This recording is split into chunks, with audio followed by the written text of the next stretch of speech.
High, কেমন আছো তোমরা? দেখো আমি আবার আজকে এসে গেছি ডিম পাতুরি নিয়ে। রান্নার মধ্যে ছোটো ছোটো টিপস থাকবে, আর স্কিপ না করে পুরোটা দেখবে, টুইস্ট আছে। ডিম সিদ্ধ করে নিয়েছি, প্রেশার কুকারে ডিম সিদ্ধ করবে, দারুণভাবে সেদ্ধ হয়ে যাবে। গ্যাসটা বাড়িয়ে একটা সিটি একটু নুন দিয়ে জলের মধ্যে, ব্যাস।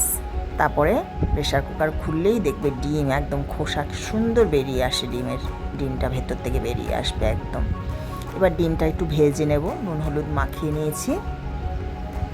এবার ভেজে নিচ্ছি, দেখো ভেজে নিয়ে এটার মধ্যে সর্ষে, পোস্ত, কাঁচা লঙ্কা একসাথে বেটে নেব একটু নুন দিয়ে। বেটে নিয়ে কলা পাতায় করে তোমাদের সব পাতুরি দেখাবো আর কি। তোমরা রান্না যদি ভালো লেগে থাকে একটু শেয়ার করো, সাবস্ক্রাইব করো, লাইক করো। দেখো এই যে সর্ষে বাটাটার মধ্যে একটু নুন হলুদ আর সর্ষের তেল দিয়ে দিলাম, কাঁচা লঙ্কা ওর সাথে বাটা আছে, সর্ষে, পোস্ত আর নারকেল, সাদা সর্ষে। এবার দিয়ে দেবো সব ভাজা ডিমগুলোর মধ্যে অল্প অল্প করে। আর কলা পাতাটা আগের দিন তোমাদের দেখিয়েছিলাম যে এইভাবে ধুয়ে নিয়েছিলাম গরম জলে। আগের রান্না দেখে নিলে তোমরা বুঝতে পারবে কলা পাতাটা সফট থাকবে কি করে। এবার কলা পাতার মধ্যে দিয়ে দিলাম, কাঁচা লঙ্কাও দিয়ে দিলাম, আর একটু করে তেল দিয়ে দিলাম। এবার ফ্রাই প্যানে তেল দিয়ে ঢাকা দিয়ে এটাকে ভাজা করব। আর গরম ভাতের সাথে দারুণ হবে খেতে। ভেটকি পাতুরি দেখিয়েছিলাম, ভেটকি পাতুরিতে দই দিয়েছিলাম, এটাতে দইটা দিইনি, ঠিক আছে। এবার ভাজা করব আস্তে আস্তে, ঢাকা দিয়ে ভাজলেই পাতুরি রেডি হয়ে যাবে একদম। আর কেউ যদি কলা পাতা নিয়ে পাতুরি করতে অসুবিধা হয় তাহলে তোমরা এমনি তেলের মধ্যে মশলাটাকে দিয়ে ভাজবে না, কিচ্ছু করবে না। তেল দিয়ে কালো জিরে দিয়ে একটু ফোড়ন দিয়ে কাঁচা লঙ্কা দিয়ে জল দিয়ে দেবে, জলের মধ্যে হলুদ দিয়ে দেবে, একটু কাশ্মীরি লঙ্কা দিয়ে দেবে, মশলাটা দিয়ে দেবে, দিয়ে ফুটে উঠবে, ডিমগুলো দেবে, দিয়ে ফুটিয়ে নিয়ে মাখা মাখা হলে একটু কাঁচা তেল ছড়িয়ে নামিয়ে নেবে। ওটাও খেতে দারুণ হবে। ওটা আরেকদিন তোমাদের দেখিয়ে দেবো। দেখো রেডি হচ্ছে পাতুরি। এবার আরেকটা রান্না তোমাদের কাছে আমি দেখাবো,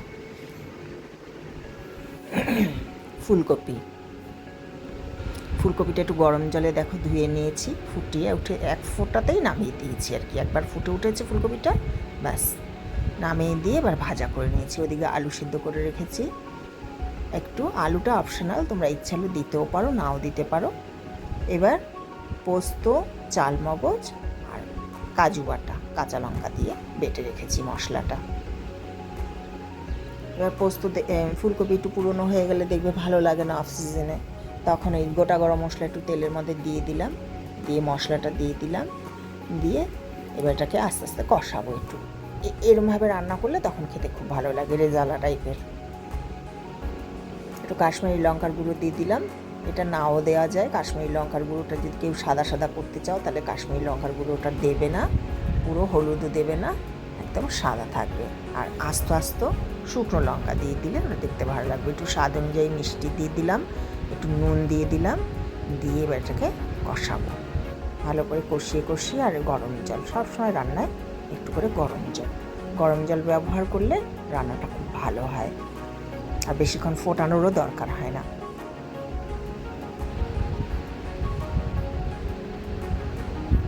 দেখো তেল ছেড়ে এসছে। এবার ফুলকপিটাও দিয়ে দেবো, আলুটাও দিয়ে দিলাম। আলুটা চাইলে একটু ভেজেও নেওয়া যায়, আলুটা সিদ্ধ করা আছে, আমি ভাজিনি।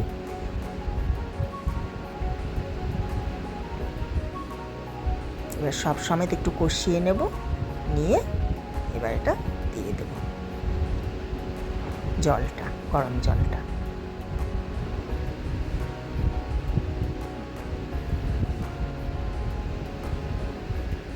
দেখেছ,